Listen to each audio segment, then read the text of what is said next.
Olá, meu irmão, olá, minha irmã, que bom que você está aqui.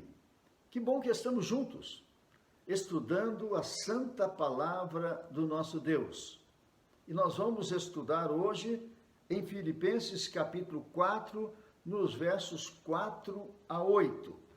E o assunto desta oportunidade é atitudes que fazem a diferença entre as pessoas.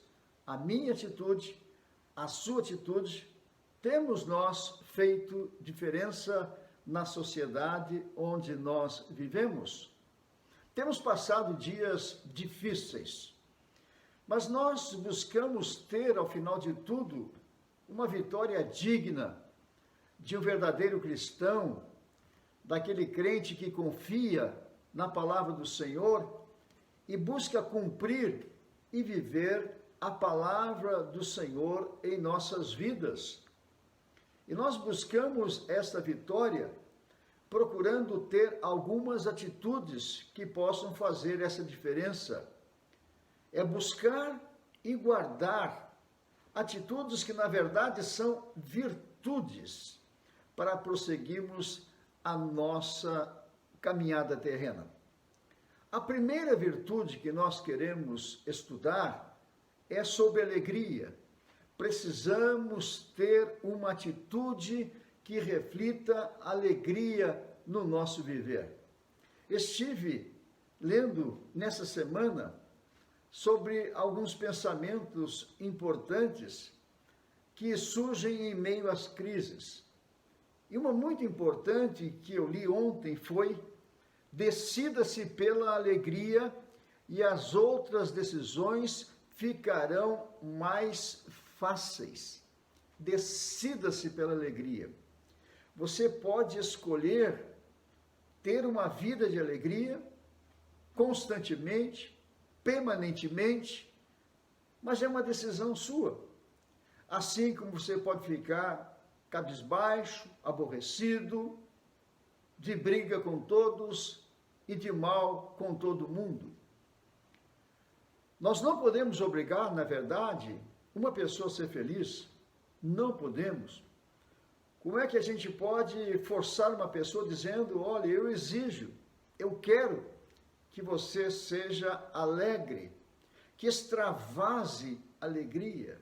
É muito difícil, porque nós não podemos exigir alguma coisa que a pessoa não a tenha.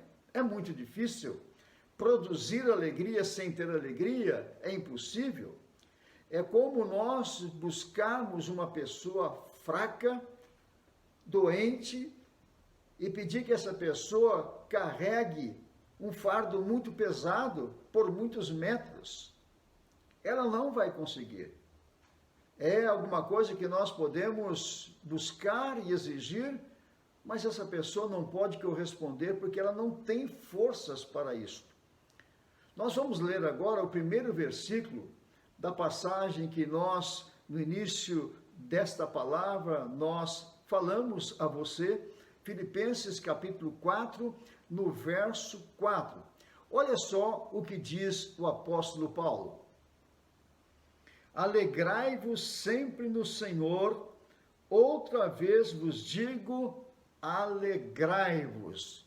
O apóstolo Paulo está aqui pedindo aos crentes de Filipos, os filipenses, que extravasassem alegria, porque o apóstolo Paulo sabia e confiava no fato que eles tinham esta alegria interior, porque a alegria é fruto do Espírito Santo.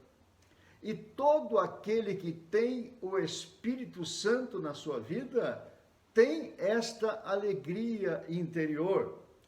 Às vezes se esquece até de que a tem, e às vezes esquece de expressá-la publicamente, diante das pessoas.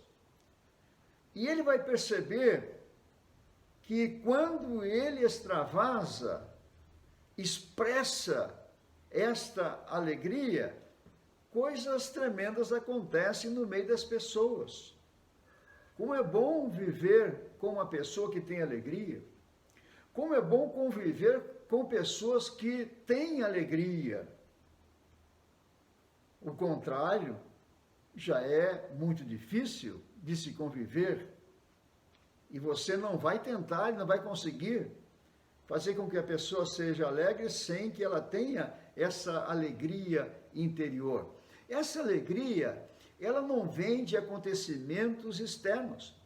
O apóstolo Paulo aqui está dizendo aos filipenses, está pedindo, está recomendando, está lembrando-os de que eles têm uma alegria na alma, uma alegria no coração, uma alegria no interior, que eles precisam deixar vir à tona, deixar vir à lume, deixar sair e também atingir as outras pessoas que estão à sua volta.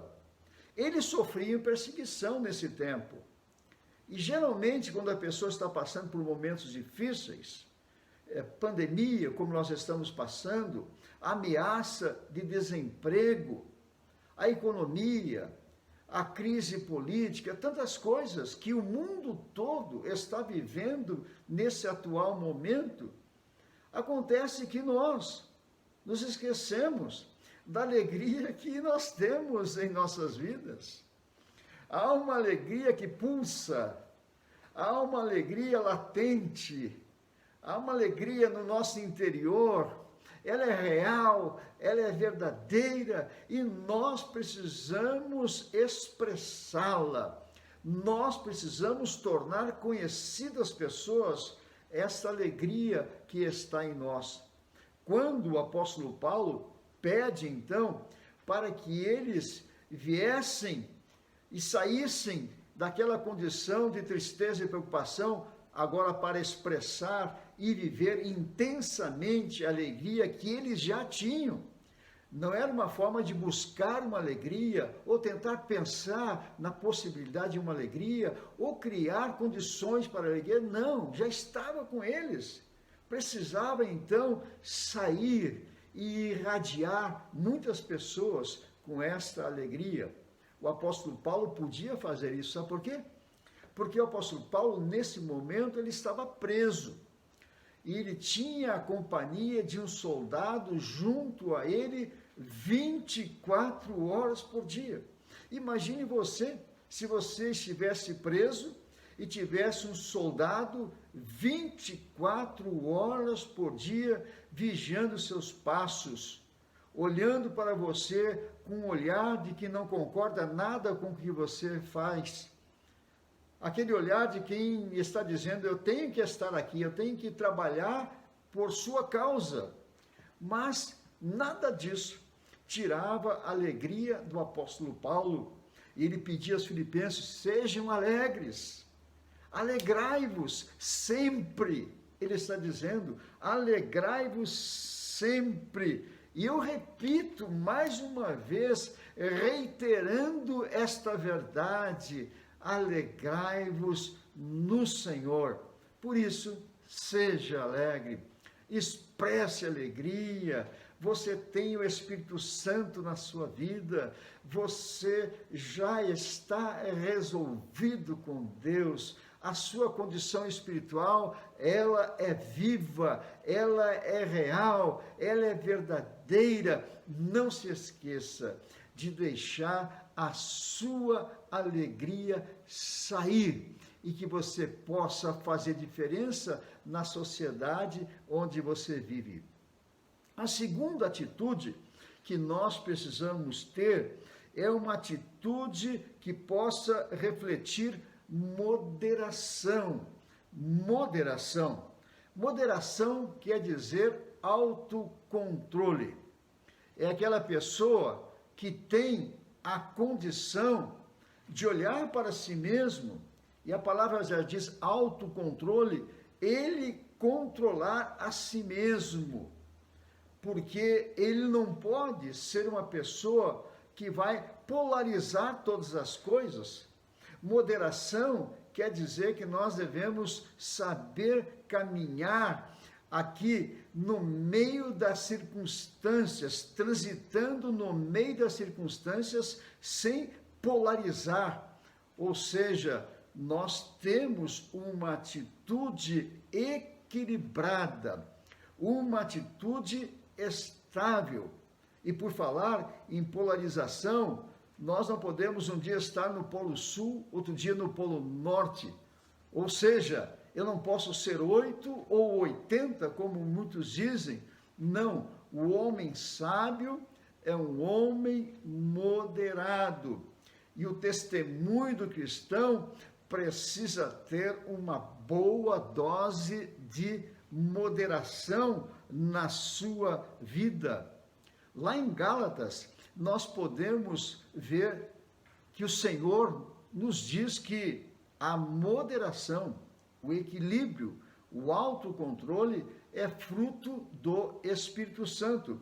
E eu quero ler para você o que está lá em Gálatas, no capítulo 5, no verso 23. Mas eu começo a ler no verso 22, para termos uma ideia completa desse fruto do Espírito.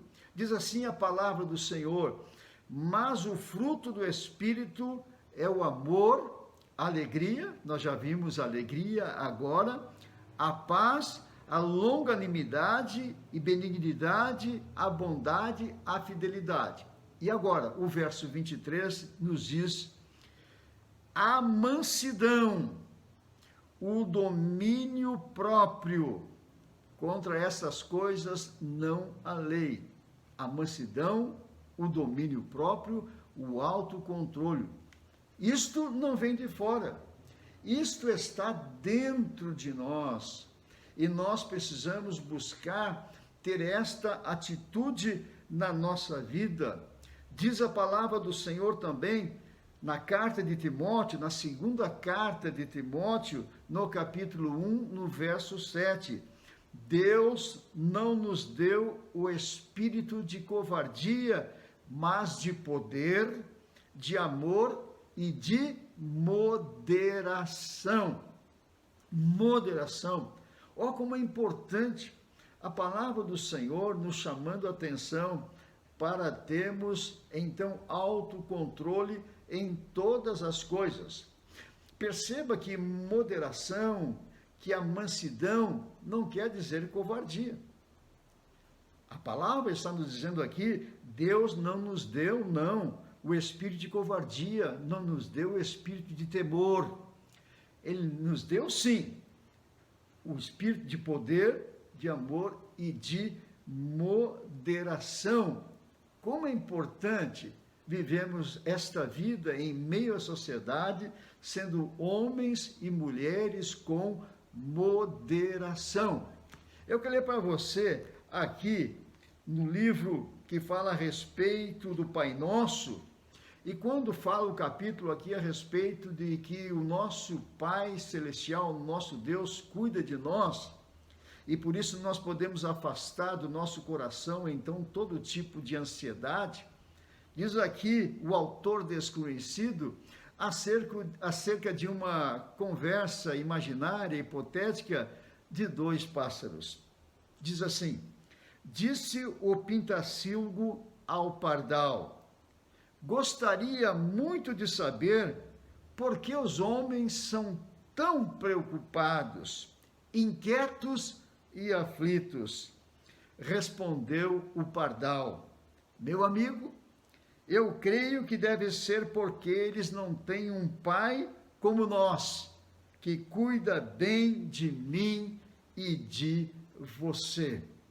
Por isso nós precisamos entender, como diz o apóstolo Paulo, perto está o Senhor. Ele fala isso no verso 5. Seja a vossa moderação conhecida de todos os homens, pois perto está o Senhor. Ora, se o Senhor está perto de nós, nós podemos então afastar do nosso coração a ansiedade que consome a vida interior de tantas pessoas.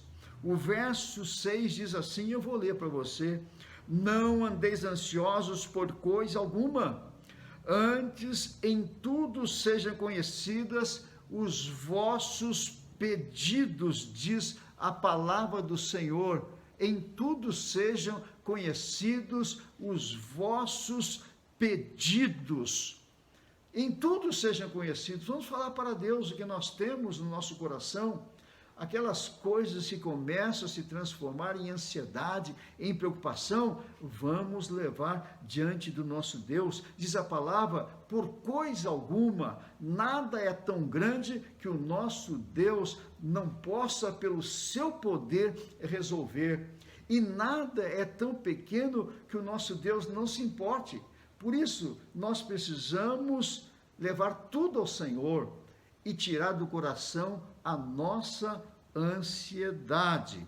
E nós devemos, então, buscar o Senhor em oração, abrindo nosso coração, falando tudo para o Senhor nosso Deus. A terceira atitude e última que nós queremos pensar nesse momento é a respeito da paz. E nós precisamos ter uma atitude que reflita a paz. A paz não vem de nós mesmos. Nós não construímos a paz no nosso ser, no nosso coração, na nossa alma. Nós recebemos a paz do Senhor e nós a assimilamos no nosso ser.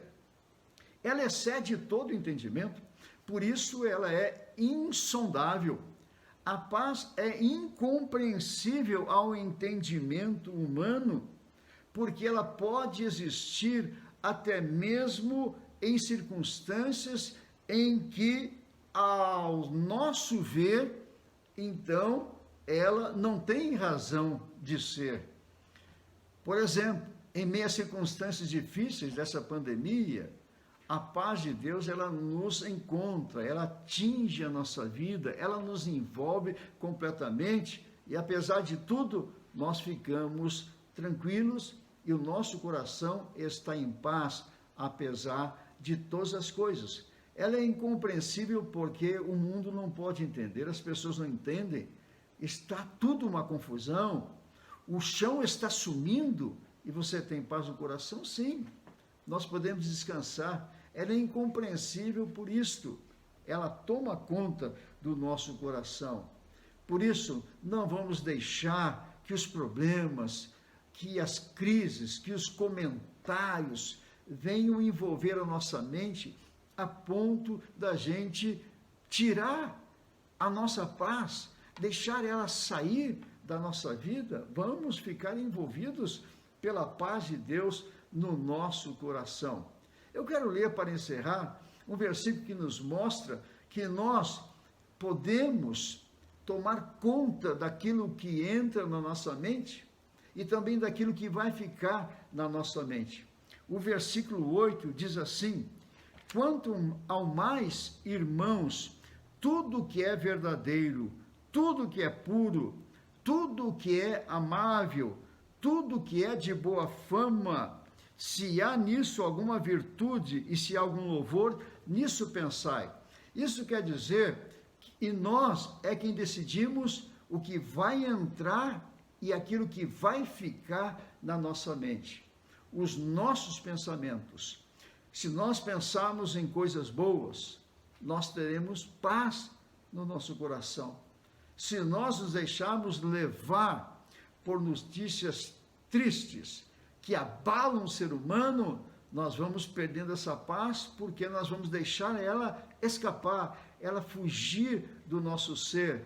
Então o crente tem que pensar em coisas boas, em coisas puras, pensar em coisas justas, em coisas amáveis, em coisas de boa fama, para que ele possa reter na sua vida essa paz que o Senhor Deus nos dá. Me lembro de Martim Lutero, que dizia que nós não podemos impedir que as aves voem lá no céu, mas podemos impedir que elas façam ninhos nas nossas cabeças, sobre as nossas cabeças, ou seja, eu vou permitir entrar na minha cabeça somente aquilo então que eu decidir, aquilo que eu escolher, aquilo que eu verdadeiramente permitir que entre na minha mente e fique na minha mente.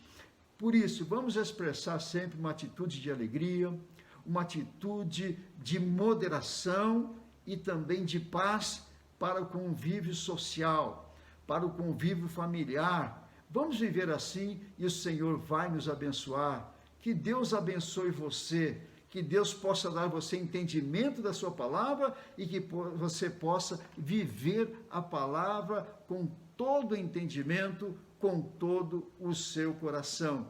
Que Deus abençoe a sua vida. Amém, amém e amém.